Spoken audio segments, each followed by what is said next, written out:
You know, you hear about geniuses, but what happens to their brain after they're gone?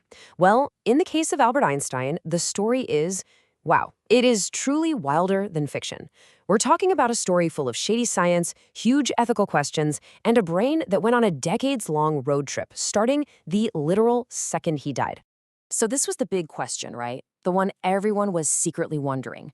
Could you literally look at the physical brain of a genius and see, well, genius? Could the gray matter in his head actually explain relativity? This one question was so powerful, it drove a pathologist named Thomas Harvey to do something pretty extraordinary and pretty controversial. He saw his chance to find the answer and he took it. Consequences be damned. Okay, so let's set the scene. It's April 18th, 1955. Early in the morning, 1:15 a.m., Albert Einstein dies. Just a few hours later, Dr. Thomas Harvey is performing the autopsy. Now, his job is just to figure out the cause of death. Simple enough. But Harvey decides to go off script. He makes this huge, fateful decision. He carefully removes Einstein's brain, and kind of weirdly, his eyeballs too, and just keeps them. While the rest of Einstein's body is cremated later that day, just like he wanted, his brain was about to go on this absolutely unbelievable journey. So yeah, that journey, it kicks off with what a lot of people would just call theft. I mean, let's be real. This wasn't some random tissue sample. This was probably the most famous, most important brain on the entire planet. And suddenly, it was in Thomas Harvey's bag, completely without permission. And you know, this obsession with Einstein's brain, it wasn't something that just popped up after he died. Check out this quote from Eugene Wigner, another physicist. He's talking to someone who knew Einstein and says, he has a perfect brain, doesn't he? So even when he was alive, his colleagues were convinced there had to be something physically special, maybe even perfect about his brain. This idea that genius could be seen, that it had a physical blueprint, it was already out there. And that really set the stage for what Harvey did next. So get this. How does Einstein's own family find out his brain is missing? They read about it in the New York Times. Can you even imagine? The headline was something like, "Key Sock in Einstein Brain." Just unbelievable. So, as you can guess, Dr. Harvey was in hot water. He had to do some fast talking. He basically argued that the brain wasn't just a family heirloom. It belonged to science, to humanity. And somehow it worked. He managed to convince Einstein's son, Hans Albert, to give him permission after the fact. But there was a huge string attached. This was for serious science only. No circus shows, no sensationalism. All right, so Harvey's got the green light. Kinda? You'd think the brain would now go to some fancy research lab, right? Some top-tier university? Nope. Not even close. Instead, it starts this really bizarre, decades-long road trip. And for a lot of it, it was literally just sitting in the trunk of a car. And then, for over 20 years, pretty much nothing. The whole thing just went dark. Harvey actually lost his job at Princeton because of all this. His personal life fell apart. His wife supposedly even threatened to just toss the brain in the garbage.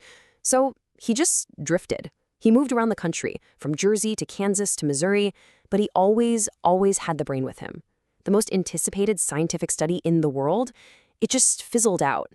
Einstein's brain had effectively vanished from public view. And where it was hiding, you're not going to believe this. It took until 1978 for a reporter, a really persistent guy named Stephen Levy, to finally track Harvey down in Wichita, Kansas. And he found it. The brain. Not in some high-tech lab, but cut up into pieces, floating in mason jars, inside an old cider box. And that cider box, it was stashed behind a beer cooler. I mean, you can't make this stuff up. One of the most important organs in human history, just sitting in a box in some guy's office. But to be fair to Harvey, he wasn't just letting it sit there. He did have a process, even if it took him forever to act on it. First, he took a bunch of photos of the whole brain from every angle. Then he very carefully cut it into 240 different blocks. From those blocks, he made thousands and thousands of super thin microscopic slides. His grand plan was to mail these little pieces of genius out to the best neuropathologists he could find, hoping that one of them, any of them, could find the answers he was so sure were locked inside. So, finally, decades after it was taken, the brain starts talking. The scientific studies slowly begin to get published, and they all seem to agree on one thing. Yep, Einstein's brain was, in fact, different.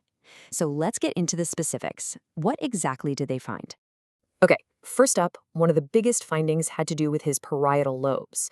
Now, this part of your brain is like the command center for thinking about math, space, and visualizing things in your mind. You know those famous thought experiments Einstein did, like picturing himself riding on a beam of light? Well, that would have been his parietal lobes working like crazy. And it turns out his looked really unusual. How unusual? Well, for one thing, a specific part of it was a whopping 15% wider than average. But here's the really wild part. A specific groove that most of our brains have just wasn't there in his. It was missing. And scientists think this might be a huge clue. Without that groove, that division, the neurons in that area could have formed way more connections with each other. It's kind of like having a huge open plan office instead of a bunch of little cubicles. It might have created this massive, super connected hub for processing really abstract ideas.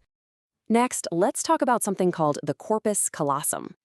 It sounds complicated, but it's basically the bridge between the two halves of your brain, the left side and the right side.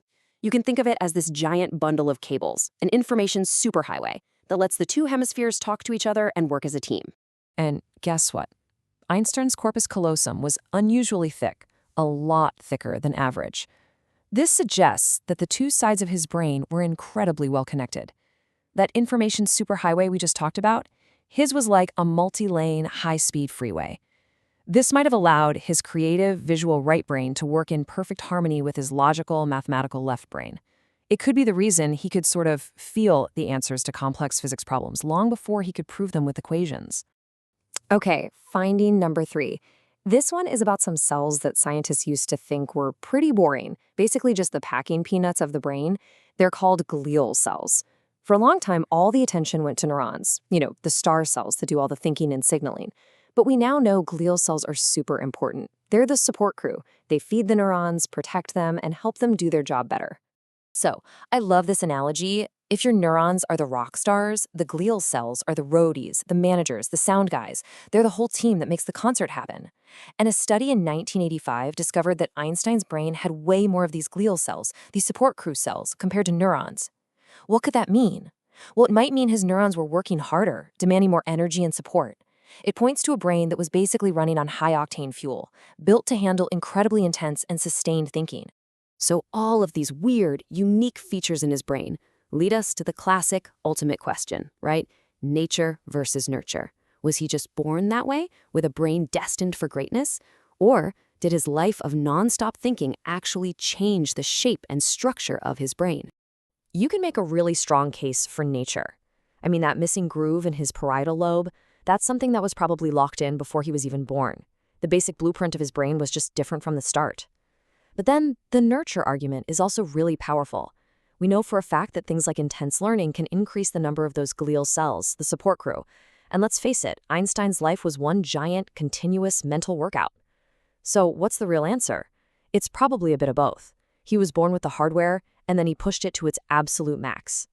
And if you look at his childhood, it's pretty clear his brain was always wired differently. His parents were actually worried because he didn't start speaking until he was over 5 years old. He absolutely hated school, especially just memorizing facts. But then, at age 12, he taught himself geometry in a single day. And by 14, he had already mastered calculus. This was clearly not a typical kid's brain. It was different from the very start, built for big ideas and concepts, not just repeating information. So after this epic 50-year journey in the back of cars and in cider boxes, the brain's road trip is finally over. If you ever find yourself in Philadelphia, you can actually go to the Muter Museum and see parts of it for yourself. They have 46 of the original slides that Thomas Harvey made right there on display. It's a strangely quiet and final resting place for the brain that completely changed how we see the universe. This whole story is just one of the weirdest and most fascinating chapters in the history of science, isn't it? It really makes you think about the connection between the physical stuff in our heads and our actual thoughts and ideas. And it leaves you with this one big, thought-provoking question. If you can actually see the physical traces of genius under a microscope, what does that mean for the rest of us? What incredible potential, what unique patterns are hiding inside all of our brains, just waiting for us to find them?